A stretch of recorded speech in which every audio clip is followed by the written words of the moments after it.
Olá, eu sou a Carla Benevides e este é o programa Argumento. A reforma tributária deve concentrar as atenções no segundo semestre aqui no Senado. A proposta, que unifica e simplifica os impostos sobre o consumo, foi aprovada pela Câmara por ampla maioria e vai começar a ser debatida aqui no Senado em agosto. Mas como será esse debate aqui no Senado Federal?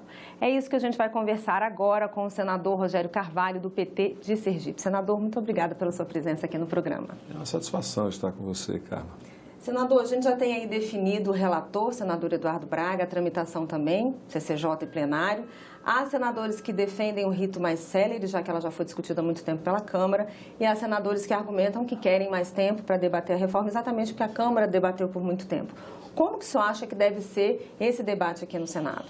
Bom, o tempo precisa ser suficiente para que a gente possa melhorar o texto, corrigir algumas possíveis distorções. A gente precisa se debruçar sobre esse texto e eu acredito que meados de setembro a gente consegue entregar, depois de audiências públicas, apresentação do relatório, pedido de vistas, toda a tramitação normal e plenário. Eu acredito que em meados de setembro a gente consegue ter aprovado o texto da reforma tributária. O Senado é a casa da federação e a gente tem uma questão federativa que pegou, que foi bastante polêmica lá na Câmara, que é a mudança da tributação da origem para o destino. Alguns municípios argumentando que vão perder a arrecadação, principalmente o município de São Paulo, e que essa arrecadação vai ficar concentrada no Conselho Federativo, que tiraria a autonomia de estados e municípios. Esse é um ponto já pacificado, senador, ou isso pode ser alterado aqui no Senado? Eu acho que a gente precisa, no Senado, aperfeiçoar, porque como casa federativa, a gente precisa ter um equilíbrio de forças entre as unidades federadas, certo? Municípios, estados, União. Agora, esse debate de cobrar um imposto na origem ou no destino, ele é antigo, mas é preciso que a gente seja justo. Quem paga o imposto é quem consome.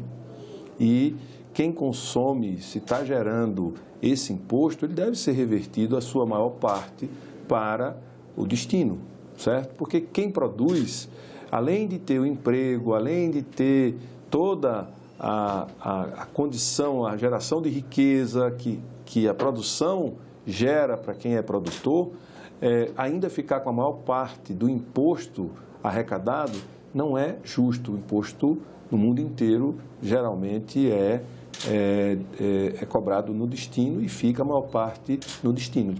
Fica e deve ser revertido para quem pagou. Aqui nós devemos aperfeiçoar esse Conselho Federativo.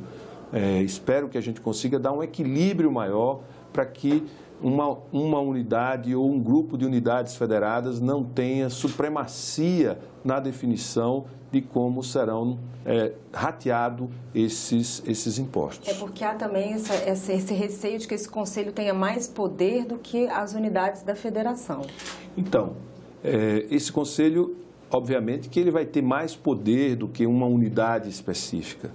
O que ele não pode dar mais poder a algumas unidades em detrimento do conjunto. Porque, veja, o Pacto Federativo e a República Federativa são 3 entes federados.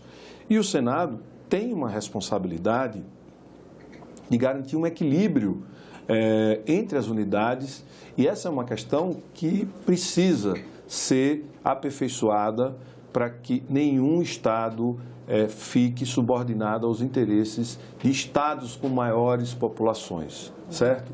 Porque na Câmara, ali está a representação do povo de cada estado. Aqui é a casa do equilíbrio, que define o poder de acordo com a paridade de forças entre as unidades federadas e faz o equilíbrio com a representação do povo, que forma um congresso bicameral como é o nosso. Então, creio que a gente vai ter um debate aprofundado sobre isso, com o objetivo não de prejudicar essa unidade federada ou aquela unidade, ou beneficiar essa ou aquela, mas gerar um sistema harmônico de poder repartido para que as coisas possam caminhar sem gerar danos à maioria ou a 99% dos municípios, que alguns municípios podem perder um pouco, outros ganhar um pouco mais, decorre de uma reforma que quer tornar mais equânime essa distribuição da riqueza que é arrecadada agora com a contribuição sobre bens e serviços e a contribuição, o imposto sobre bens e serviços.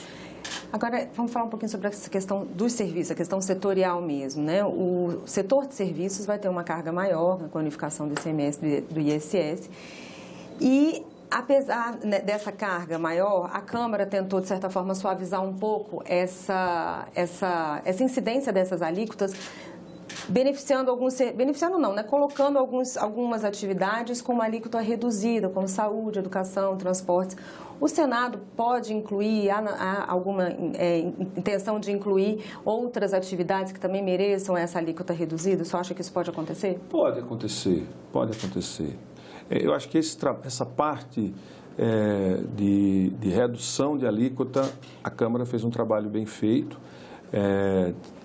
Isentar uma parte dos produtos que compõem a cesta básica foi uma medida extremamente saudável e importante para reduzir a carga tributária para os mais pobres. É o que tem de progressivo, né? Ou seja, paga mais quem ganha mais, ou seja, e quem ganha menos compra produtos de primeira necessidade. Essas pessoas não devem pagar imposto, né, sobre esses produtos. Então, acho que isso foi acertado. A redução de impostos sobre alguns itens, né, como a energia elétrica, que é de uso intensivo, a cobrança de mais impostos para bens que causam mal à saúde, como cigarro, bebida, impostos seletivos para poder pegar quem tem mais dinheiro, quem tem bens de alto valor agregado, como aviões, barcos, luxo, precisa ser, de certa forma, que é o patrimônio, o luxo, isso precisa ser tributado. Pode ser que alguns itens entrem a mais, mas isso não é eu acho que isso não vai ser o centro do debate. Eu acho que o centro do debate é esse equilíbrio federativo que a gente precisa construir aqui no Senado. Agora eu queria fazer uma pergunta específica para o senhor que é do Nordeste, né? Na Câmara teve um artigo que foi destacado que perdeu por um voto, apesar do governo gostar de que esse artigo estivesse, né, no texto, que é a prorrogação daquele benefício do IPI para as indústrias de automóveis poderem se instalar em estados da região Nordeste. Perdeu por um voto. O senhor acha que aqui no Senado isso pode ser alterado? Vai ser revertido. Com certeza. Existe um compromisso do líder do PSD, do senador Otto Alencar, existe o compromisso do nosso líder do PT, creio que o MDB, o líder do bloco, que é o Renan Calheiros, também tem este compromisso do maior bloco partidário, que tem o relator, que é o Eduardo Braga. Eu creio na reversão, porque foi por um voto, né? E um voto que pode ter sido fruto da desatenção de alguém. Veja, esse regime deu ao Nordeste duas grandes fábricas, uma fábrica da Ford, que agora vai virar uma fábrica da BYD, e uma fábrica da Jeep, da Fiat, agora da Stellantis, em Pernambuco, que hoje mudou a realidade tanto da Bahia quanto de Pernambuco, e agora tem uma montadora no semiárido pernambucano em construção. Então, creio que a gente deve reverter isso aqui no Senado. Senador, para a gente finalizar, a CAI montou um grupo de trabalho que vai debater a reforma. Apesar de não ser uma instância de deliberação, os senadores da Comissão de Assuntos Econômicos querem participar do debate, eles montaram esse grupo de trabalho. Como que o senhor acha que esse trabalho vai ser aproveitado e também qual é a sua expectativa, senador, em relação? O senhor acha que realmente até o fim do ano essa proposta está promulgada, já prevendo um retorno para a Câmara? Eu acredito que até final de outubro a Câmara já vai ter se debruçado sobre o texto que saiu do Senado e a promulgação deve acontecer início de novembro. Início de novembro acho que a gente deve ter a promulgação desta reforma tão esperada e tão importante para o Brasil. Porque passou pela Câmara, vem para o Senado, não tem primazia de uma casa sobre outra. Então, é preciso que a gente construa isso num debate permanente com o presidente da Câmara, os líderes da Câmara, aqui do Senado, para que a gente saia daqui com um texto consensuado e que demonstre um aperfeiçoamento em relação ao que saiu da Câmara, para que a gente não tenha que fatiar a proposta.